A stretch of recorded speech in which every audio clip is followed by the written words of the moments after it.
Subscribe to our channel and press the bell icon to never miss an update. India is a talent constrained market. Good people will always find jobs, the not so good will not. And so the most that you can do is just become one of those good people.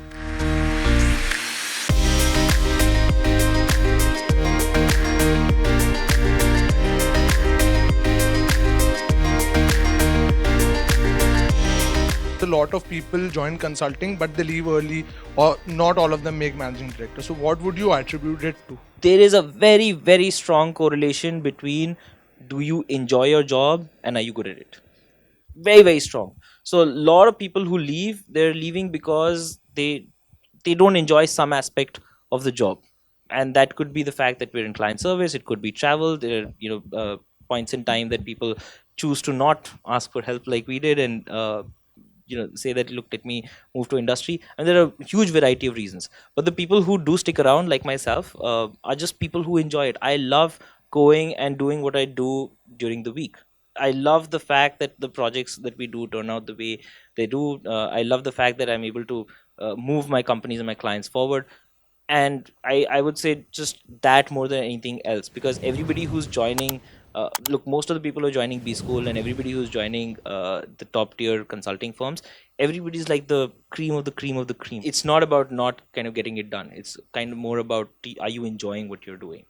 And the fact of the matter is that consulting does offer some of the most lucrative exit options that exist. And so at whatever point in the career people say, okay, this is not what I'm liking about this, let me go out in the industry or go out and do something else. Have you thought in your mind when is that point going to come for you? Yeah.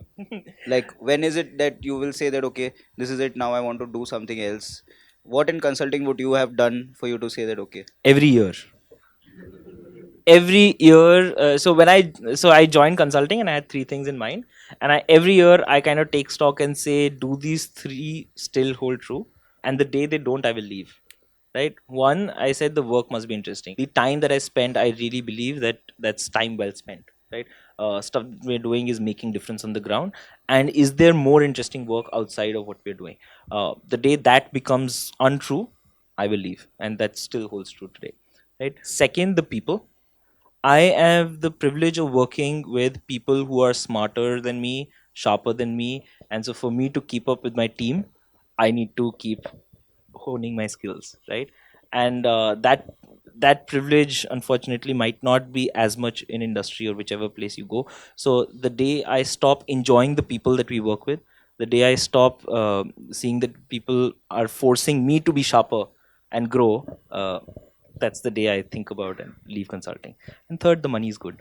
Since India is currently going through a slowdown, how does recruiters look at the economy while recruiting? Because we are going to be schools, we'll have recruiters coming to campus for placements, and how much will be the impact of the slowdown? And the second thing is, everybody has asked this, that there's a pre-notion that a consultant should be IITs, or they should have a academic background, a great academic background. They should be 1980s. Before joining a B school, how should one act, like how to add these skills into themselves? Basically, is there space for late bloomers? So, look, on the recession point, don't worry about it too much. Right? That's pretty much all I can say. Even if you go into recession, you guys, like I said, will be in that echelon where it wouldn't matter. Don't. One thing I would suggest is just don't compare. Don't say, ये 5 लोग इस form में गए, मैं इस form में गया, because तुम्हारे पीछे भी 10 लोग और होंगे जो किसी और फॉर्म में गए होंगे, right? And at the end of the day, it doesn't matter whether you're 5 years or 2 years or 1 year later than somebody else into achieving whatever milestone you think is relevant, because it might turn out that they die at 80, you die at 85. How does it matter, right? So every journey, individual journey, is just that, individual. And if you stop, what is now different from where you are and into your MBA, which is different from all that has happened so far, is there was a template so far. Marks थे, उससे measure हो रहा था. You're supposed to do your school के बाद college के बाद maybe a job, and then do an MBA. But the fact is, after this there will be no template. What makes one person successful and the other not is no longer templatized. It is kind of just really up to you. And so as soon as you start saying, okay, I am happy, and hence I'm successful, or whatever other milestone that you choose, the sooner you will be happy and successful, right? So on the recession bit, don't worry. What you're going to do is add value to your resume, add value to yourself, to your skill set, right? It is irrelevant whether 2022 is when you will graduate, the job market is booming or not, because if it is not doing it at 22, it might in 23 or 24, and then you will shift and you will get whatever you want. The fact that it is 1 year here or there is irrelevant. A lot of the people who graduated in 2009, which is 1 year senior to me, they did not maybe get the best jobs that they thought they would, but they eventually made it there, because at the end of the day, I would still say India is a talent constrained market. Good people will always find jobs, the not so good will not, and so the most that you can do is just become one of those good people. On the late bloomer question, yes, of course, we hire a lot laterally.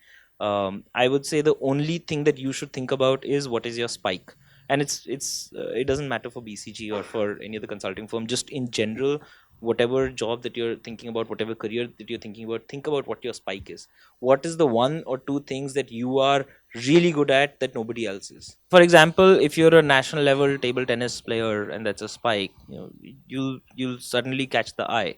You might be a black belt in karate and have taught karate somewhere. That's a spike, right? It kind of feeds back to, do you have the passion and wherewithal to take things to conclusion, or do you drop them halfway? You've not just followed a hobby of table tennis. You've reached a level of excellence there, which is what you're showing, that तुम्हें जो चीज़ में interest है उसमें तुमने एक certain level achieve किया है, क्योंकि तुम उसके डीप गए हो. You made sacrifices in your day to day life. Date पे नहीं गए हो, वीकेंड्स पे चिल नहीं किया है, टेबल टेनिस पे प्रैक्टिस किया है, तब जाके तुमने कुछ उखाड़ा है वहाँ पे. That is what he is trying to say. That's what you need to be able to show. That's what a spike in the CV is, and guys, that's what you guys need to bring out in your profiles. I'm pursuing economic honors from Delhi University, and I just wanted to know your opinion on whether someone should sit for placements and go for consultation, go get into consultation right after undergrad, or should like going and doing MBA first and then do take placements. Which route should be better according to you? So a little meta advice, I would say, ask for a lot of opinions, you make the decision, right? Whatever feels right to you is the right answer. This MBA or no MBA is a question which will dog a lot of people, and there's no right answer one way or the other. But if you're able to get into consulting and you're very clear that I want to do consulting, and consulting only, and I will stay the course, actually getting there after graduation can be a very good option as well. But the MBA, what it just does is it does two things. At least it did for me. One is it does add a brand. You are able to then move beyond consulting or whichever job that you first join, because you've got that, right? So people will give that value. The second and more important thing that it does is it adds skills to you. So your ability to do something, especially in the consulting or the management side, goes up, and at the same time it also tells you what you're not missing. So some of the things that our associates today who join straight after undergrad without an MBA, sometimes what they will be thinking about is, look, what did you learn in the MBA that I don't know? You learned economics, you learned FS, financial accounting, finance, etc. But what did you learn that I don't know? That's one of the things that it tells you. I actually think a lot of what is taught in MBA, 50% of it is common sense or intuitive. Not common sense, but just intuitive. It makes sense. Like especially economics, especially microeconomics, macroeconomics, for me just was very, very intuitive. Organizational behavior was very, very intuitive. But just the fact that I'd studied it made me realize that there is no magic sauce out there which I'm not aware of, that suddenly people who've done that are. So that's the second thing that they do. But think of it like a skill building measure and not a brand name or not a thing that you get just because. All right. Thanks a lot, Anirudh. Thanks a lot for doing this. Pleasure. Thanks, guys.